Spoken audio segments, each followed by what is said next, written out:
Bismillahirrahmanirrahim. Assalamualaikum warahmatullahi wabarakatuh. Alhamdulillahirabbil alamin. Nahmaduhu wa nasta'inuhu wa nastaghfiruh. Wa na'udzu billahi min shururi anfusina wa sayyiati a'malina. May yahdihillahu fala mudhillalah wa may yudlilhu fala hadiya. Asyhadu an la ilaha illallah wahdahu la syarika lah. Wa asyhadu anna Muhammadan abduhu wa rasuluh la nabiyya ba'd. Allahumma shalli wa sallim ala hadzal nabiyil karim Muhammadin wa ala alihi wa ashabihi wa man tabi'ahum bi ihsanin ila yaumiddin, amma ba'du. Ibu-ibu, bapak yang saya hormati, dalam sejarah di saat Rasulullah SAW melaksanakan ibadah haji yang para ahli sejarah menyebutnya inilah Haji Akbar atau Haji Wada. Pada saat itu Allah Subhanahu wa taala menurunkan wahyu yang para mufassir mengatakan ini adalah wahyu yang terakhir, yaitu surat Al-Maidah ayat 3, di mana wahyu tersebut berbunyi, A'udzubillahi minasyaitonirrajim. Bismillahirrahmanirrahim. Al-yawma ya'isal ladzina kafaru min dinikum fala takhshawhum wakhshawni. Al-yawma akmaltu lakum dinakum wa atmamtu 'alaikum ni'mati wa raditu lakumul Islam dinan. Faman ittara fi makhmasatin ghairu mutajanifin li'ith fa innallaha ghafurur rahim.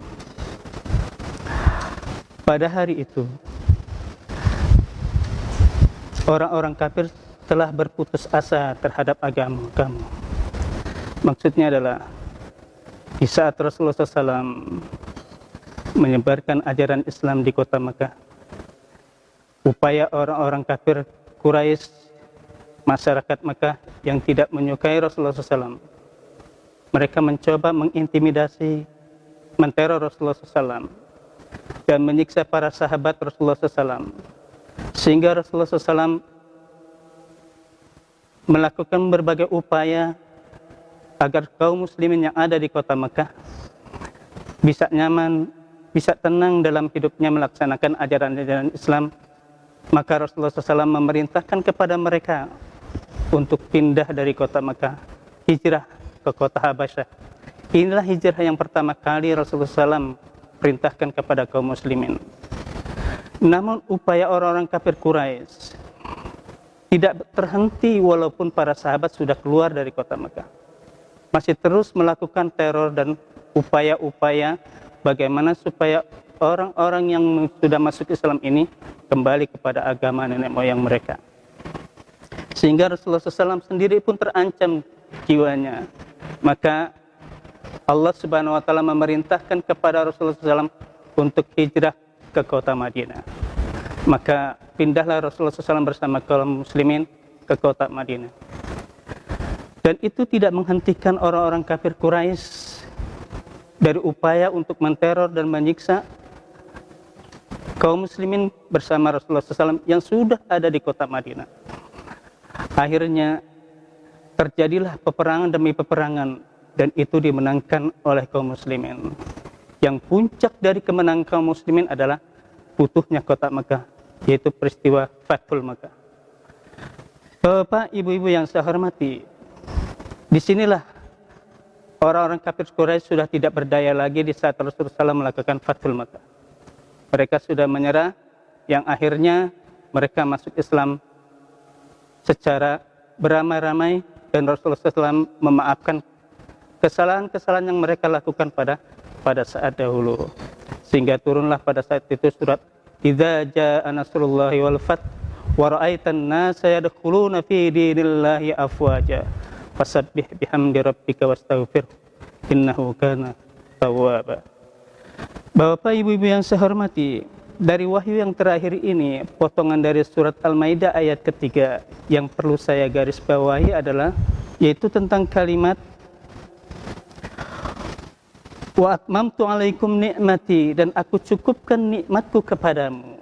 Yang dimaksud nikmat di sini adalah ajaran Islam, di mana Allah Subhanahu wa taala menyatakan Islam telah sempurna.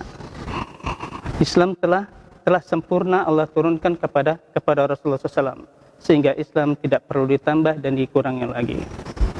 Nah, Bapak Ibu-ibu yang saya hormati, kalau Islam Allah katakan di sini sebagai nikmat, maka seharusnya orang-orang yang beragama Islam merasakan nikmatnya di dalam beragama Islam. Tidak berbeda seperti orang yang menyantap suatu hidangan, makanan yang penuh dengan kenikmatan. Maka dia akan merasakan nikmat dan lezatnya makanan tersebut. Tapi di saat seseorang tidak merasakan nikmat dan tidak merasakan enak di dalam menikmati, menyantap makanan tersebut, maka jangan cepat-cepat mengambil keputusan makanan itu tidak enak. Karena kalau kita lihat, makanan yang disediakan adalah makanan yang penuh dengan kelezatan, makanan yang penuh dengan kenikmatan. Nah, di saat seseorang tidak terasa enak memakan makanan tersebut, yang perlu diperhatikan adalah lihat kondisi fisik kita. Apakah pada saat itu kita dalam keadaan sehat atau sakit? Makanan yang penuh dengan kenikmatan bagaimanapun bentuknya, di saat kondisi seseorang fisiknya sakit, maka tidak akan terasa nikmat, tidak akan terasa enak makanan tersebut. Nah, begitulah pula di saat seseorang tidak terasa nikmat di dalam beragama Islam, tidak terasa nikmat di dalam beribadah kepada Allah Subhanahu wa taala, jangan salahkan Islamnya. Allah sudah nyatakan bahwa Islam ini adalah merupakan nikmat yang Allah berikan kepada umat, kepada manusia. Oleh karena itu, kalau seseorang tidak merasa nikmat dalam beragama Islam, tidak terasa nikmat dalam beribadah kepada Allah Subhanahu wa taala, apanya yang ada masalah? Yang ada masalah adalah hatinya. Kalau seseorang memakan suatu makanan tidak terasa nikmat, itu fisiknya yang bermasalah, dia dalam kondisi sakit. Tapi kalau seseorang tidak merasakan nikmat dalam beragama Islam, tidak merasakan nikmat dalam beribadah kepada Allah Subhanahu wa taala, bukan fisik yang sakit, tapi hatinya yang sakit. Nah, kalau orang fisiknya sakit, maka cepat-cepatlah dia berobat agar supaya kematian tidak cepat menghinggap dirinya. Cepat dia berobat dan periksa sehingga dia bisa ketahui penyakit apa yang sedang dia rasakan. Oleh karena itu, cepatlah pergi ke dokter dan periksalah dirinya. Penyakit apa yang sedang dia rasakan. Nah, setelah diperiksa oleh dokter, diketahuilah penyakitnya, maka dokter akan memberikan resep kepada orang tersebut. Nah, kalau seseorang tidak merasakan nikmat dalam beragama Islam, tidak merasakan nikmat dalam beribadah kepada Allah Subhanahu wa taala, hatinya sakit. Nah, kalau hatinya sakit, dia harus periksa kemana? Karena tidak ada di dunia ini rumah sakit yang bisa mengobati penyakit hati. Dan tidak ada dokter spesialis yang bisa mengobati penyakit hati.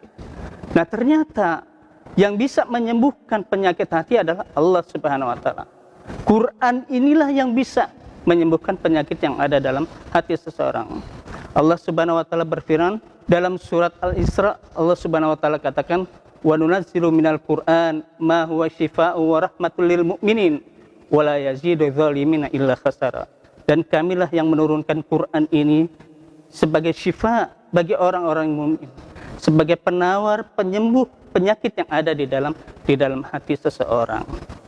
Bapak-bapak, ibu-ibu yang saya hormati, oleh karena itu, kalau seseorang sudah merasa dirinya ada penyakit, maka segera dia berobat. Nah, dokter sudah memeriksa dan memberikan resep. Minumlah sesuai dengan resep yang diberikan oleh dokter. Minumlah obat sesuai dengan resep yang diberikan oleh dokter tersebut. Jangan berlebihan, karena berlebihan juga berdampak buruk. Overdosis akan berdampak buruk bagi seseorang yang sedang sakit. Begitu pula Allah sudah berikan Al-Quran. Al-Quran sebagai penawar, penyembuh terhadap penyakit yang ada dalam diri kita, yang ada dalam hati kita. Apa yang harus kita lakukan terhadap Al-Quran ini, yang merupakan sebagai asyifa, penyembuh dan penawar penyakit yang ada dalam hati kita. Iqra, bacalah Quran. Ibnu Taimiyah mengatakan dalam suatu perkataannya, "Malam yaqra'ul Quran faqad hajar." Siapa yang tidak baca Quran, dia telah jauh dari Quran. Kita bisa bayangkan seseorang yang hidupnya jauh dari Quran, sementara Allah katakan Quran ini adalah hudal linnas, hudal lil muttaqin, sebagai petunjuk bagi manusia, petunjuk bagi orang-orang mukmin. Oleh karena itu, jika seseorang jauh dari Quran, hidup di dunia ini akan penuh dengan kegelapan. Hidup di dunia ini penuh dengan kesesatan. Kalau dia jauh dari Al-Quran, maka bacalah Quran. Bacalah Quran setiap hari. Namun ternyata membaca saja tidak cukup. May yaqra'ul Quran walam yatadabbar faqad hajar. Siapa yang baca Quran tapi dia tidak tadaburkan, dia tidak kaji, dia tidak pelajari sehingga dia bisa tahu apa yang ada dalam Al-Quran, dia juga termasuk masih tergolong dari orang-orang yang jauh dari Al-Quran. Pelajari Al-Quran. Setelah dia mengetahui Al-Quran, amalkanlah Quran dalam kehidupan sehari-hari. Insya Allah penyakit yang ada dalam hati kita lambat laun akan hilang. Fi qulubihim maradun, dalam hati mereka ada penyakit. Kalau penyakit itu dibiarkan berlarut-larut, maka dia lambat laun akan menutupi hati yang ada di dalam diri kita. Dan kalau hati sudah tertutupi dengan berbagai macam penyakit, maka dia akan gelap dan sinar yang ada dalam hati tersebut tidak menerangi kondisi kehidupan orang tersebut. Bapak Ibu yang saya hormati, mungkin ini yang bisa saya sampaikan. Mudah-mudahan yang sedikit ini bermanfaat. Oleh karena itu, rajin-rajinlah baca Quran, pelajari Quran, dan amalkan Quran dalam kehidupan sehari-hari. Insya Allah hidup kita akan berkah dan selamat di dunia wal akhirah. Assalamualaikum warahmatullahi wabarakatuh.